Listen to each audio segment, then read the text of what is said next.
If you keep track of those three things every single day, week over week over week, you will be able to see the number one reason why you're not getting deals and contracts is... Welcome to the Real Freedom Podcast with your host, Ryan Weimer. Today, I've got Cory with me. How are you, Cory? Doing well. How about you? I'm doing great. Okay, so guys, we had a $390,000 month in May, and then we came crashing back down to earth in June and July so far. So we're going to talk about the real ups and downs of this business and be as transparent as we can possibly be about the real struggles of entrepreneurship, and not only talk about the good times, but talk about the bad. Because let's be honest, entrepreneurship and starting a business is mostly bad. It is. And it is mostly about how you persevere and work through the hard times, how you handle adversity, and just getting through it and not quitting, right? So this is a really special episode because personally, I don't like seeing all the vanity stuff on social media. It seems completely fake, and there's very few people that are keeping it real. Oh, yeah. What do you think? Oh, it's a lot easier to look and say, oh, look how good I'm doing. Great. Woohoo. It's harder to talk about the shit. Yeah. So let's talk about the shit. Let's talk about the shit. Okay. Why don't people talk about the shit? It's usually ego or embarrassment or the concern that other people will view you as less than. Okay. So caring what other people think more than actually caring about running a profitable business and building wealth. Yeah. Or some self-limiting beliefs that by doing so, you're going to hurt your own brand because all of a sudden you're not the bright, shiny object. Okay. That is so important to start this off, because the people that can get over that and get over that hump mentally and have a different mindset about, no, I don't care about what other people think, and I have self-doubt, but I'm working through it and I'm committed to working through it for the rest of my life. That's called having a growth mindset, and that is what leads to success, bar none, right? So everything that we're going to talk about today is going to seem negative, fair? In some capacity. In some capacity, but you have to view it through the lens of, how do we get better if we don't know what our problems are? Everybody's got problems. I don't care if you run a $1 million business, if you want to run a $10 million business, $100 million, $1 billion business. It doesn't matter. You have problems. Mm-hmm. And the bigger you get, actually, the bigger problems that you have, ironically, right? Everybody, and the reason I'm starting the episode off like this is I think everybody, when they start out, has this dream, and I call it a dream because it's not reality, in their head of like, well, once I get to this level, it'll get easier. Once I get this higher, it'll be easier. Once I have this amount of money in my bank account, it'll get easier. If you guys go in with that mindset, you'll be completely screwed and you'll sabotage yourself, okay? And we all kind of have to go through that. I did that too. If you fall in love with the process of suck and how you handle suck and getting 1% better each day, that's what leads to results. So let's start off with this. Where did we suck most in June and July? Can you paint the picture for us of like, how are we on target or off target? Yeah. So, and I'll just do this for context so far in the year. We're just over almost 7 months through now. Okay. And so far for the year, we've stacked 72 contracts.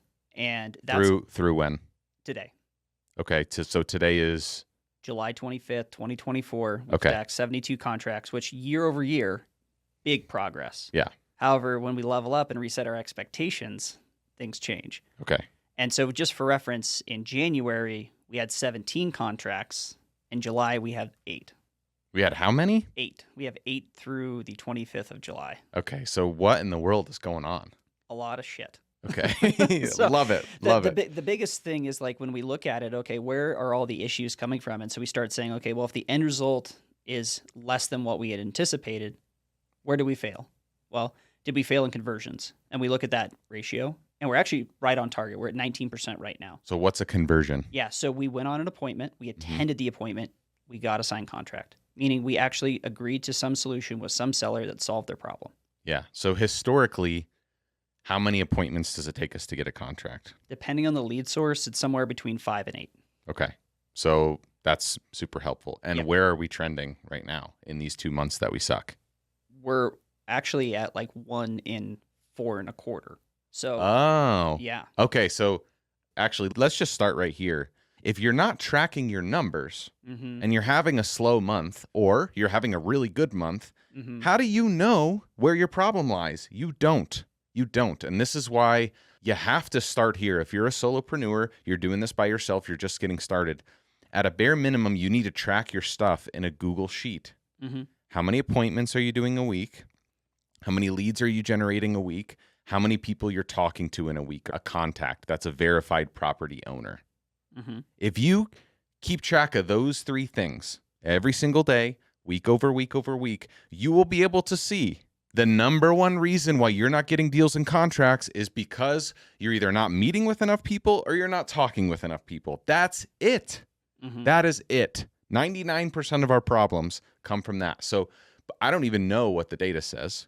You do, but I don't even know what the data says. I can almost guarantee you that it's one of those things for us. Bingo. Okay. Yes. So when we look at those end metrics, it might be like, wow, you guys are doing better than expected, right? We're actually closing more deals per appointment, but we have less contracts. Well, that means that we didn't go on enough appointments. And then we say, okay, well, what prevented us from going on more appointments? Was it that we didn't talk to enough people? And we look at the stats and we say, we're actually kind of on target with the number of people we talk to. However, we're not scheduling as many. So then that means that we're having a conversion issue on scheduling appointments. And oftentimes that means we're overqualifying. Right. What is overqualifying? So overqualifying is I want the lead to show motivation. I want them to have a really good timeline. I want them to maybe give me, we don't teach this, but I want them to show signs that they are a motivated seller on the first or second phone call that I'm having with them. Sometimes I might even want to throw out some kind of price anchor to see how motivated they really are before going on the appointment. Huge mistake. Or I heard, well, I want 100K above Zillow, and I immediately wrote them off in my head and disregarded everything else they said. Right. Why would somebody overqualify? Because they're trying to generally go for the low-hanging fruit. They're trying to go for the person that says, yes, I'm willing to sell at a discount because it means, great, I can go and get a contract, and it's the easier thing to do, and I don't feel like I'm wasting my time. Right. Okay. And this is all from the mindset of I need to one call close. I need to one appointment close everything.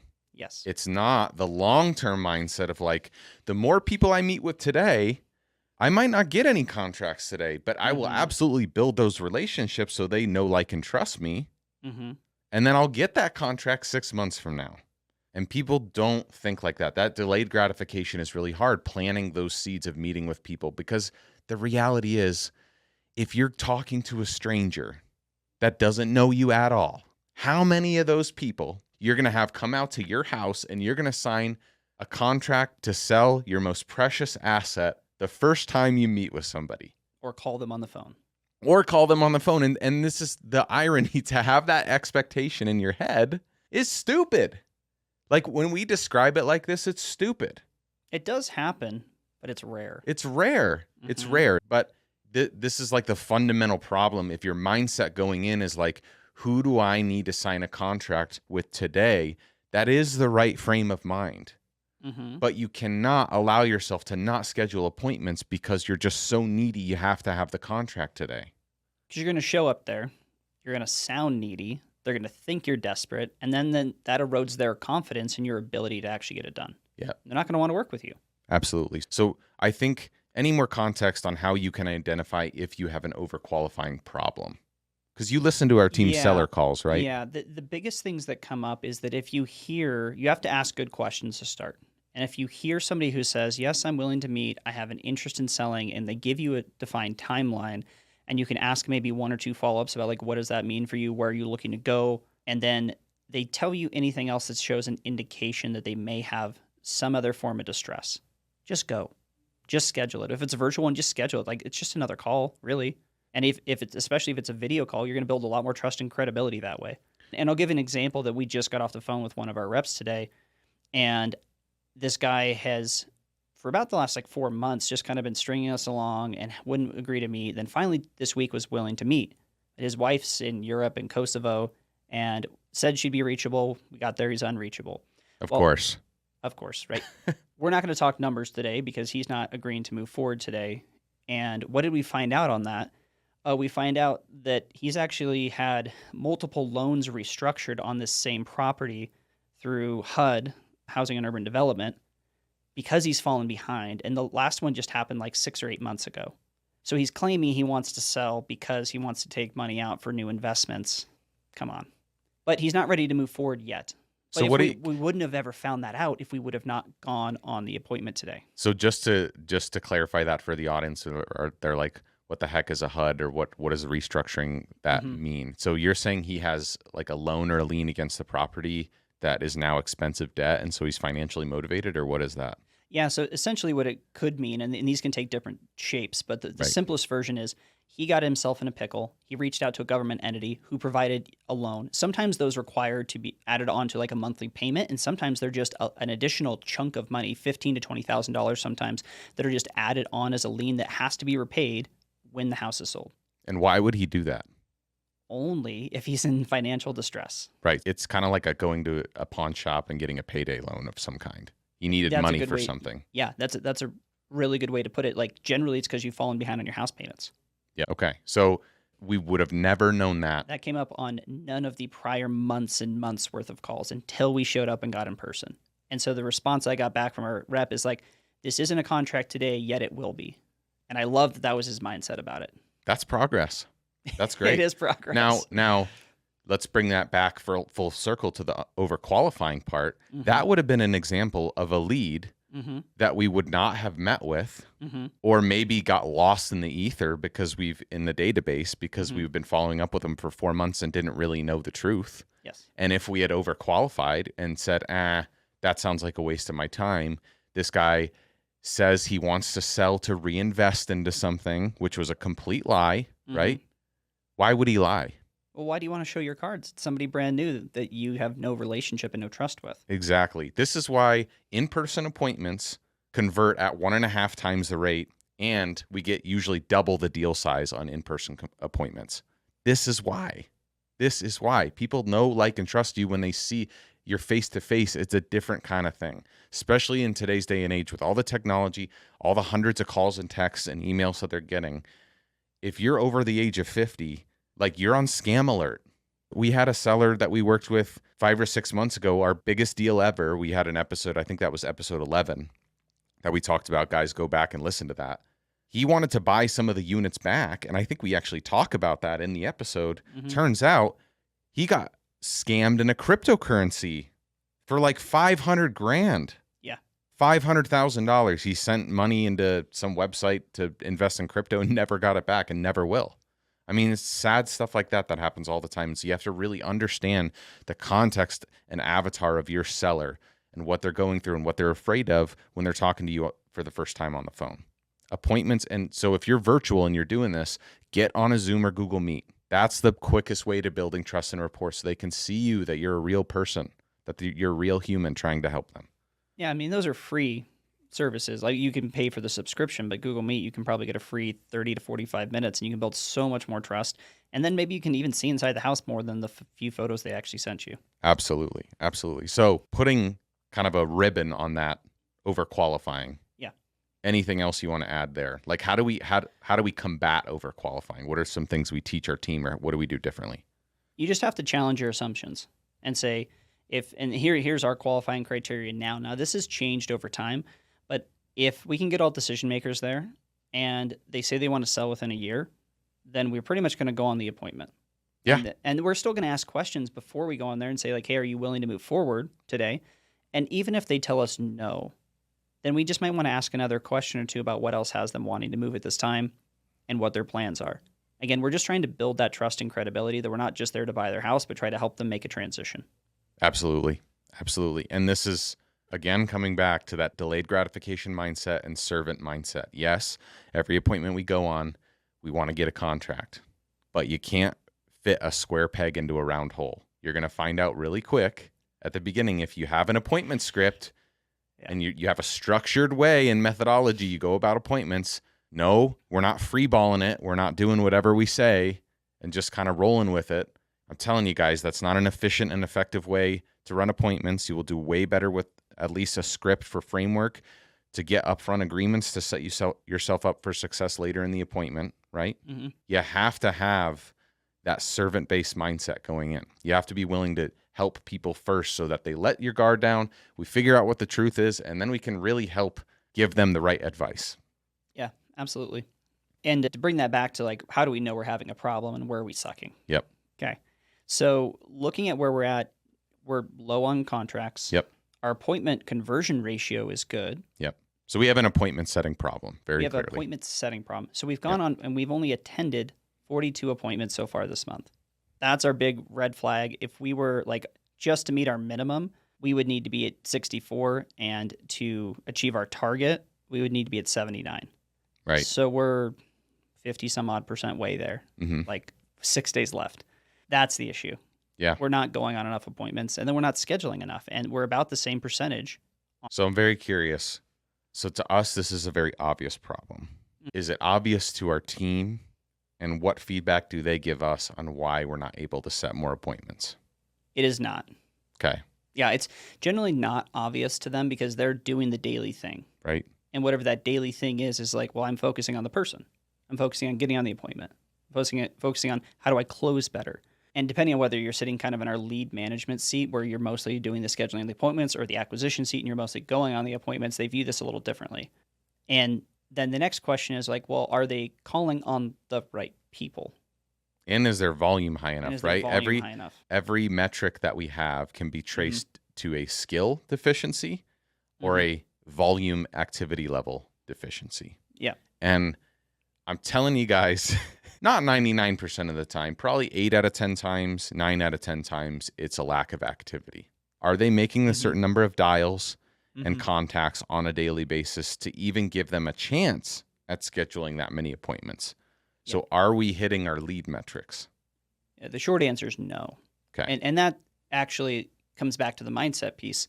Yeah. And so here's a comment I heard from somebody on the team when we were doing one of our like 15 or 30-day reviews, which is, I actually got comfortable with the work required to schedule 8 appointments per week with this number of dials and contacts, because at the time he was the only person calling on the leads that were passed over from our cold callers and texters. Well, if anything gets disrupted in that and you're comfortable, are you going to achieve the number of appointments you are used to achieving when things get a little more difficult? You never want to hear a salesperson on your team saying, and I appreciate the honesty, by the way, that speaks to that we have a transparent culture, and I want that.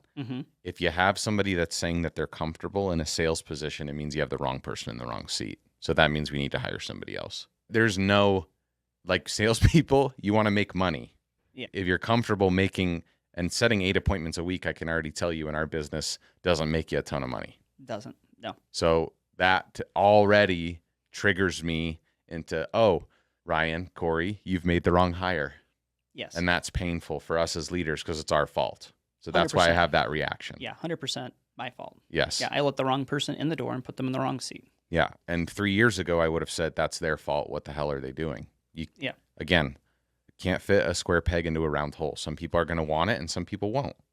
But part of the reason I bring that up is if you are a solopreneur and you are feeling comfortable and you're getting some traction and results, and then something changes, like, you have to then figure out, am I willing to put in the extra volume required or not? Because if not, then you're going to fall to the level of your preparation. Yeah, but this is very key too. When was that? When did they start feeling comfortable? Because there's a time delay to all this. That's really important, because the pain we're feeling today of these results are from activity levels back in... It was probably like March or April. Right. Yeah, and so we got comfortable in March and April. Yes. Okay. And for context on that, like, we were going through some transition and turnover on the team, and so all of a sudden you went from like a lot of competition to no competition. No competition, you get all the leads, you can kind of cherry pick, maybe your contact rate's higher, right? And then you get comfortable because there's no other competition. Well, no duh. Yeah, this is so key. If you are making your first hire, whether it's a VA or a salesperson or whatever, if there's any way, and most people can't do this. I couldn't afford to do this, okay? If there's any way you can structure it to where you bring 2 people on at the same time, you're going to have way more success. You're going to be way further along than if you just bring one person on at a time. Why? The single greatest lever that you can pull is actually competition. I underestimated that completely starting out. Because I'm a competitive person by nature. Like, I don't need somebody to tell me to be competitive. Like if you put me in anything, I want to win. It doesn't matter. It doesn't matter, right?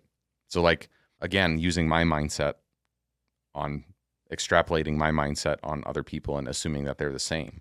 That is the single greatest lever that you can pull.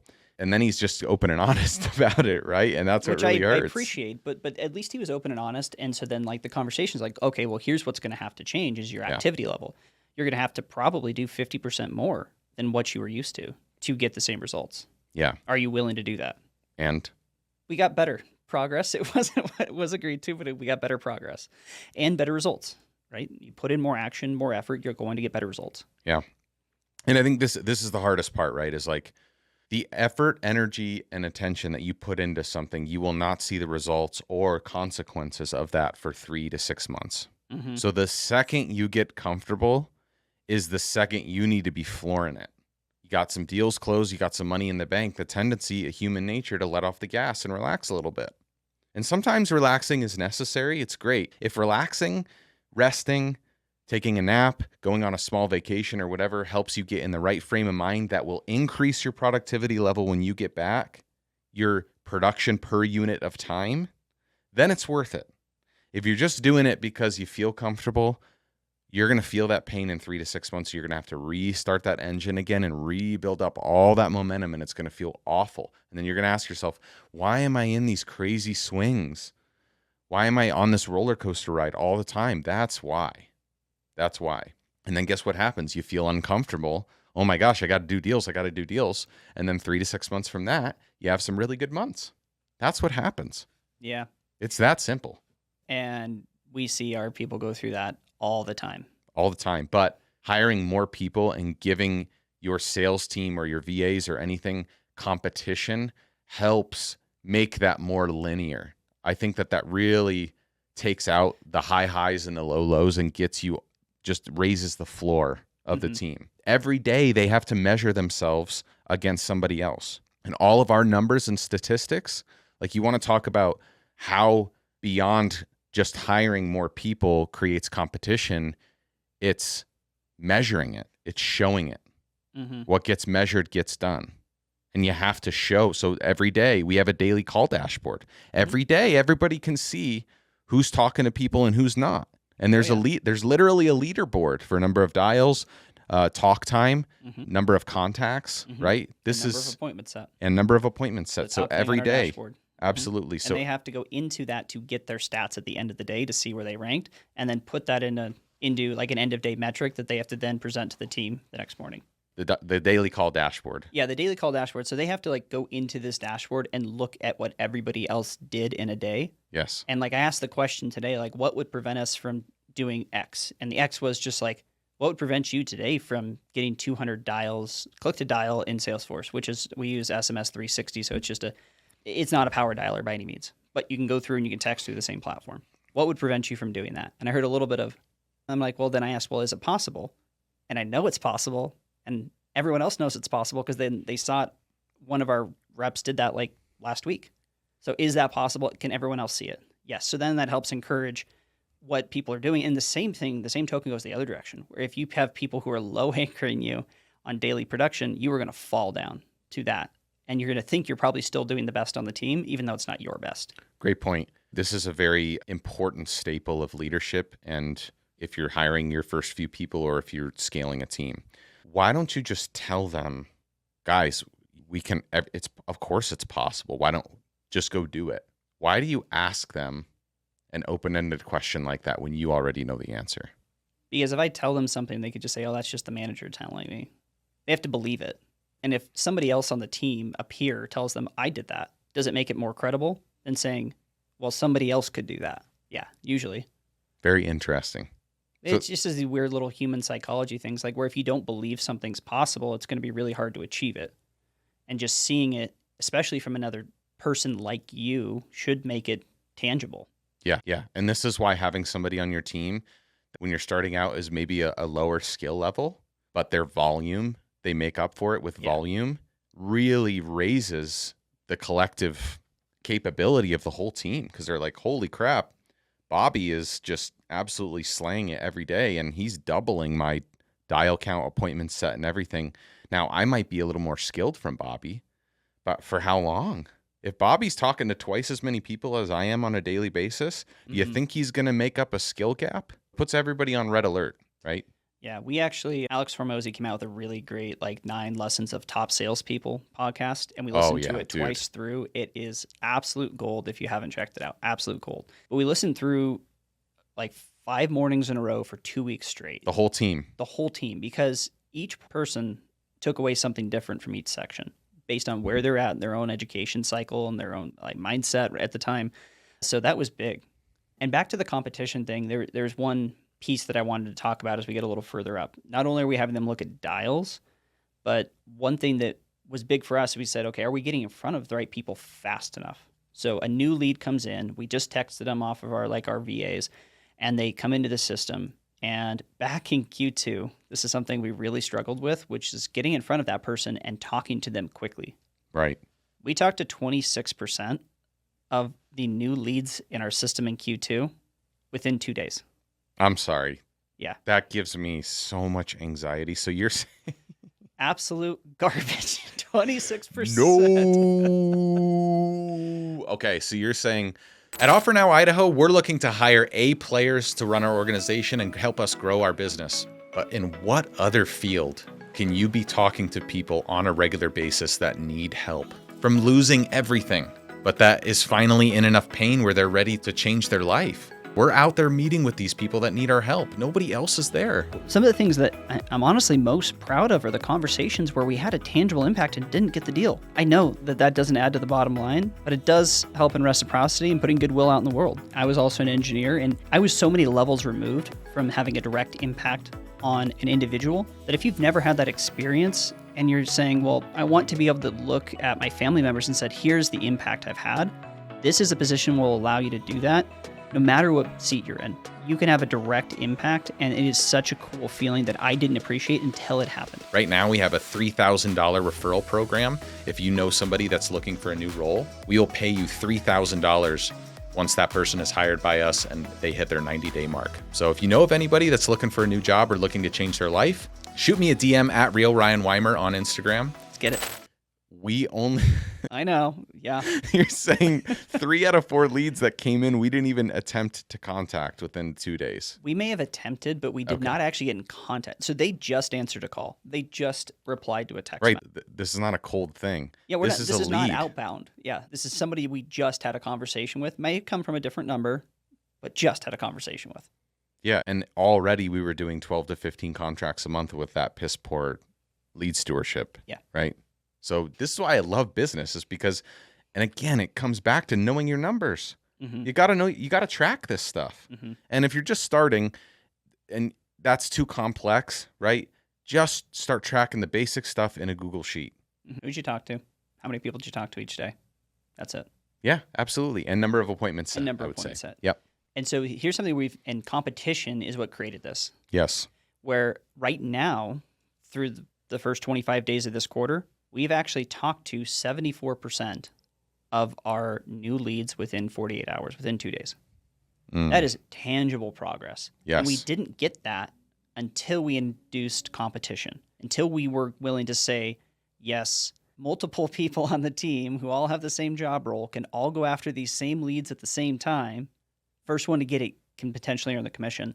All of a sudden, that one little change in competition made a huge change. We 3x the number of people we were getting in contact with within 48 hours. Yeah. That's it. Yeah. That was the one change we did that made that huge difference. So why aren't we feeling the results of that today? We're making progress today. Yeah, we're still going up the funnel here. Where else did we suck? Yeah, and I think let's get into the real of the not so fun things to talk about. When we have some slow months, what are the potential ramifications of that? Yeah, so slow months in contracts, we don't feel the effect of for a month or two after. So a month or two after, all of a sudden we have less revenue. Yep. And we have to then make really tough decisions on, do we change people's pay structure? Do we terminate people? Do we cut back on marketing? If we cut back on marketing, what's that impact going to be in 3 to 6 months from now? If we cut back on people, what's that impact going to be 3 to 6 months from now? How do we rank people to find out who we would cut? Those are really tough conversations. And very tough, yeah. None of which generally promote a higher number of total revenue well, they can promote higher revenue for sure, but it just like when you're trying to build the foundation and the culture, like going through these downsizing activities has to be really strategic as well, because then you want to induce a culture where people are working hard, but they're not scared. Yeah. Here's what I would say to that. The amount of money that you can save by making cuts in places is so low relative to if you just up your offense. Your best defense is offense. What would it take for us to make calls on nights and weekends to help out the team, or for our team to commit to working weekends during this rough patch? The amount of money that we would get is like 10 to 20x probably what we could save by laying somebody off, cutting marketing, like any cuts that we could make. If you're starting out, you're going to feel like that's a less sure thing because you don't have confidence in your sales ability and you don't have confidence in yourself. Of like, oh, well, if I worked every weekend, then this problem would absolutely go away and you'd probably like 2 or 3x your revenue, right? I think it's much more about, yes, those are the ramifications, but what can we do on offense? Yeah, it's like how many Super Bowls did Tom Brady win because of his defense? Not many. Not many. But Not he many. won a lot more because he scored more points than the other team. Yeah, 100%. And that is kind of that's like a buzzword that defense wins championships. That's like saying cash flow builds wealth. No, cash flow is defense. Appreciation builds wealth. Cash flow buys you lunch. Equity and appreciation pay for college. Okay, so your defense has to be good enough. Your offense is uncapped. Some of these costs that we have, they're fixed. I'm not going to be able to go to Slack and be like, hey, we're paying $300 a month. We get it down to $250 a month? That's not going to help me, right? $50 a month isn't going to help me. Yeah. So you have to change your mindset around that, and you have to, quite honestly, check your ego and dive back in as the owner. Like, you just got to do what you got to do sometimes. Yeah, and so let's continue up the funnel from there. So we started off with we're having a problem because we haven't converted enough. Yes. We're doing an okay job on the conversion. Yeah. We're not scheduling enough appointments. We're not attending enough appointments. And then we have to look at ourselves and say, well, if we did a better job on getting in contact with the leads that are coming in the system, but we're still not attending enough appointments, what is the issue? Two things that we found so far. Number one, we've termed it lead stewardship instead of just follow-up, because follow-up sounds boring. Pipeline management sounds boring, but we wanted to reframe this into, are you doing the appropriate level of action to nurture the leads that you've already met with, the ones that are in the system, the ones who aren't quite ready yet, but will be? So that's one thing we put a big emphasis on. What is lead stewardship? That's actually our lead stewardship is our theme for Q3, right? It is. Okay. Yep. No lead left behind is our theme for Q3. Okay. The biggest thing here is, are we setting good action steps at the end of every call? Okay, Mr. Seller, it sounds like you need to have this conversation with your wife. You're not both on the same page. He doesn't really want to move before the holidays because you've got a bunch of family coming in, but you do want to move sometime next year because you both just retired. When are you going to have that conversation? And then what do you think that plan looks like? Great. Let's talk about a date and time that you can have that, and then we can maybe connect again to see if we're even a right fit. Okay, if you're getting to that level, like you understand their situation, and then you have a date and a time to follow up with them, and then are you following up with them on the date and time you agreed to? And if you're doing all that, and you do that consistently with people, and you do that through your entire database, you're going to have alignment and clarity, and something we suck at right now, but something we're getting actually tangibly better because we're focusing on it. Yeah, so that's on the tactical side, which I love. Let's zoom out a little bit and talk about the macro of what goes on in every seasonal market, really at the start of July and now until the end of the year, the headwinds and challenges that we face, because these are all the things that we can control. I'm not by any means using this as an excuse as to why the results suck. I'm saying because of what goes on in the macro during this time, it means we need to work even harder to get the same results. Not the same. We need to work even harder just to get the same results, not even to grow. Just to get the same results. Because if we work as hard as the last 6 months, we're going to get less, right? So what's going on in the macro in every seasonal market, especially Denver West, once July 1st hits? What happens? Yeah, we start to transition into a slower period in the fall. So, and this year maybe have been a little sooner than other years in the market, at least in the last 5 or 6. But what makes it slow? Like, what is slow? Generally what we see is inventory rises. Okay. Properties sit on the market longer. And depending on the data that you're looking at, you're going to say, well, it doesn't really hit until kids go back into school in August or September, maybe even October. And in these seasonal markets where it gets colder and people don't want to move in the wintertime, and then that's usually some of the slowest on-market activity is between November and January, which we see in the Boise market a lot. The biggest thing is that people's expectations lag the current reality. This is very important. So this is why from a sales side and an acquisition side, it's much harder to get contracts in this period. So yeah, we can set more appointments and we should. And those are all the things that we can control. But a seller right now is saying, well, my neighbor's house 3 months ago sold for this. I should get at least that or more. Well, no, because we're in the middle of summer and everybody that's already moved to get into a different school district has likely already done so. There's more options. And so the market is actually softer. There's more available homes for sale. So yeah, your neighbor's comp that's no longer a reference point for you. And resetting a seller's expectations is really difficult when they have that stuck in their mind already. Oh, absolutely. It takes a lot of education and it might actually take more conversations and more time to do so. Yes. And so you're looking at a lot of headlines that are using month-over-month data from 2 to 3 months ago and saying, well, inventory is still low. Well, home prices are still appreciating. And it depends on which market you're at. But just for reference, the 7-day average for number of listed properties in Boise was 226 back in February. And we're almost at 500 right now.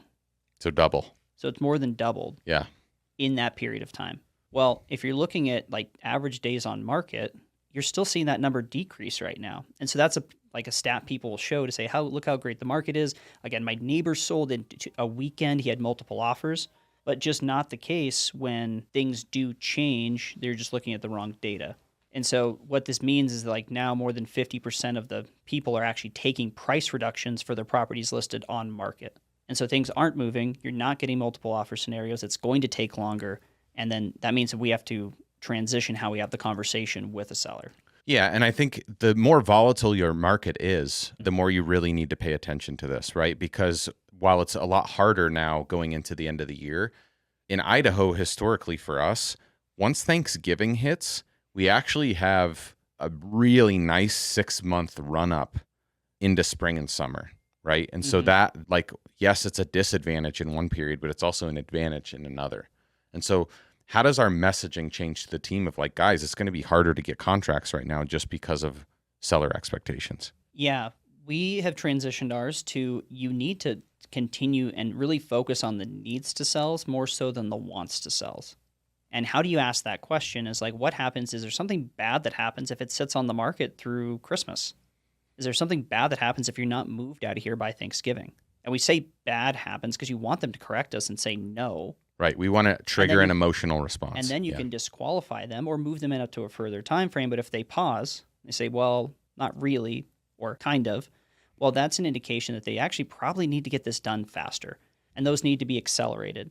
And then the other part of that is when we're having these conversations, we're planting the seeds of doubt saying, well, if it does sit through Christmas, through the holidays, through the new year, what happens? Are you okay? Yeah, because right now, sellers that are maybe like our novations, right? They're not a need to sell. They have a little bit of pain. They would sell some amount of equity for speed and convenience, right? Which is a lot of people. Yes. You know, you're going to have the people that are in foreclosure, they have financial pain and that they're super motivated, obviously. But these people that have marginal pain, they're going to be listing their homes too high because they're using comps from 3 months ago. And then the market is only going to get worse from here, right? And so you're going to get a lot of people that they don't like the price that we're offering. They're going to go list it with a realtor, and then they're going to have 3 or 4 months of pain, and then all of a sudden be in an oh shit situation at the end of October of like, oh no, it's almost winter. What do I do? And they're going to have to decide, am I going to price drop huge and sell the property at a discount finally, in which case hopefully you scorched earth and set the right expectations 3 or 4 months ago to set yourself up for that rebound when it comes back, or they're just going to say, you know what, screw it, we're going to stay another year, in which case, hopefully you did the same thing and set yourself up for that contract next year. But this is why you have to have that long-term mindset. This is how, as a sales rep or a solopreneur, you go from doing a few 3 to 5, deals a month all the way to 10 to 15. And a sales team is like having this mindset of like every month, I know exactly who my top 10 and top 20 are that are going to convert. And very few of those are leads that came in this month. Yeah, I think we talked about that a month or two ago. Most of our contracts do not come in same month closes. There's Right. some amount of nurturing. Yep. Sometimes they do. Sometimes it's an inbound lead who comes in and says, I raise my hand. I really need to move. I need a ton of help. Help me. Yeah, nailed it. So what kind of acquisition strategies, creative finance, cash deals, novations we just talked about, installment method, like what is working now? What are some things we're seeing now that are working or not working at this time of year? I mean, we're still getting a handful of novations that come in. We just have to be more certain on the underwriting side, which usually means a lower price than I would have been willing to allow our acquisitions team to go out and put under contract 6 months ago. How much lower? Right now, it's 5 to 15%, depending on the area. Like, it's a pretty substantial 20 to 50K drop over what I would have probably approved back in February, because we had optimism in the market appreciating and kind of helping us get that price over that period of time. Okay, so on a $400,000 house, 5% is one number, 5% is 20K, 15% is 60. That's a big range. That's a huge range. Can you explain the difference on what would be a scenario where we do a 15% lower versus a 5? Yeah, absolutely. It depends on how big the market is that you're selling into. And so if we're in downtown Boise, there's limited availability for a house. And so that might be 15, 20K difference because Boise's still selling. We move out to our tertiary like cities like Nampa and Caldwell, and there's a ton of new builds out there that are all in the same price point. And I know to compete with a new build, I'm going to have to undercut that price on market pretty significantly.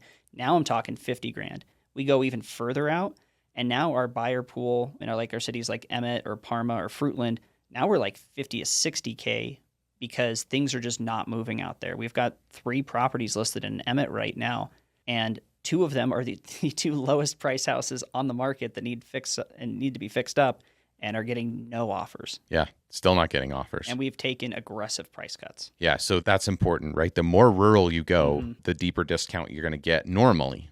But now this time of year, you got to go even more because there's more options and there's less people shopping. Exactly. Yeah. So, and that's frustrating on the acquisition side because they're looking at the same thing saying like, why didn't you let me get this? I had that deal locked up like 3 months ago, would have been fine, but I couldn't quite get it. And now you're telling me I have to go back. I told them I could do 300. Now I'm telling them I can do 250. Give me a break. Yeah, I know. Yeah, that's part of it. It really is that big, though, of a difference. Right now it is for us in this market. Yeah, that's why, like talking about the macro, this is a really hard time because we're going from a hot market to a cooler market. It's not cold, but it's definitely a cooler market. And so there is a big adjustment because when we're having those conversations with people, especially on innovation, and it's like, okay, they didn't want the lower cash offer. They want a higher price. Our only way to do that is innovation, where we help them market the property.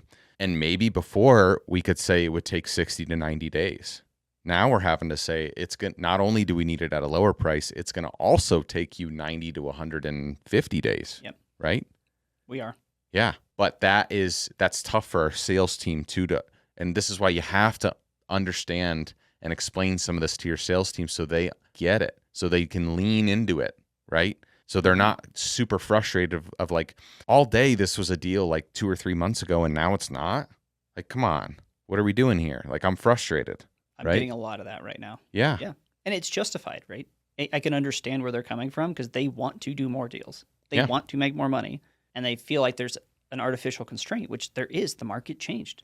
What about terms deals? What are we seeing now? Because we were getting the gravy train of 2.5% interest, 3% interest, 3.5% interest, sub twos. What's going on there? Like a year ago, even like 6-9 months ago, we were seeing a lot of that. The biggest thing that I've noticed is we're getting on a lot of these same need to sell situations, highly motivated. I'm struggling to make my payments. The difference is now a lot of these people bought in late or mid 2022 on. And so their payments are artificially higher because their interest rates are at 5 to 7%. They're struggling to make that. They're actually underwater on their property or have almost no equity. And so now these become a lot less attractive to our buyers because it is not a screaming interest rate paying down 20 to 40% principal per payment. You're paying down 5 to 10% or less. and the payments don't cash flow. And it's hard to qualify even a penalty box buyer in this situation, because at $2,500 to $3,000 a month, not many people can afford that and still make their debt ratio. And so it's becoming more common for us to see people in these, like, we can't really help them situations. Yeah. And that sucks. We just had one yesterday that came back to us, and they're just to talk about expectations. We started talking to them 2 months ago. It's a family. It's a mother living in like too tight of a space. They're like on each other's nerves all the time. They are looking to and they're barely breaking even. The only reason they cohabitated is to make their $3,100 a month payment. And they are just wanting to get out of it. And their expectation originally, because when they got into the market, was like, I need to get what I bought it for. And that was about 80 grand of all of their savings they had poured into their down payment. Then it came down to 40. Then it came down to 15. Then they came back to us and said, can you just take over the payment and let us go? No, because you're 50 grand underwater on this. Yeah. And it's going to negative cash flow over $1,000 a month. Yeah. I mean, that's a very real thing. Yeah. And so I expect we'll probably see and continue to see more of these. Now, how we actually adjust for that is like we've done a few short sales. We've put them through the process. It's been its own disaster because some of the servicers don't want to work with them and don't actually want to accept the short sale process. If we don't see continued price appreciation over the coming weeks or coming months or years, like maybe they'll accept that, but maybe they won't. Great time to talk about this. Okay. Expectation setting. Oh boy.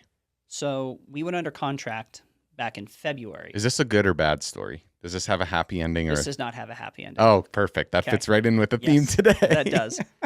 So in February, optimistic about where the market was going. We went under contract a 7-8 month novation agreement where we were going to list it over the middle of the summer and try to get it sold. Place out in Emmett. I just looked at my phone. We just got another web form in from them for one of our pay-per-lead providers because they're getting desperate now because we have continued to take price reductions, and we are now just about a month out from their new house getting completed and don't have an offer in yet. Yeah. And because the market has slowed so much, like the likelihood is we have to go back to them and say, like, to get this done, we are going to have to actually get you less than what we had originally agreed to back in February.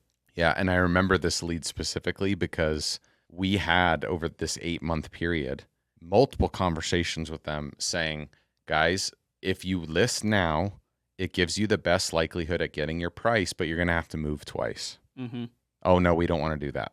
You can't come in and take pictures yet. Yeah, you can't. Exactly. And you can't show the property yet. Yeah. Okay. Well, then there's a risk of you not getting your price. Is that worth it to you?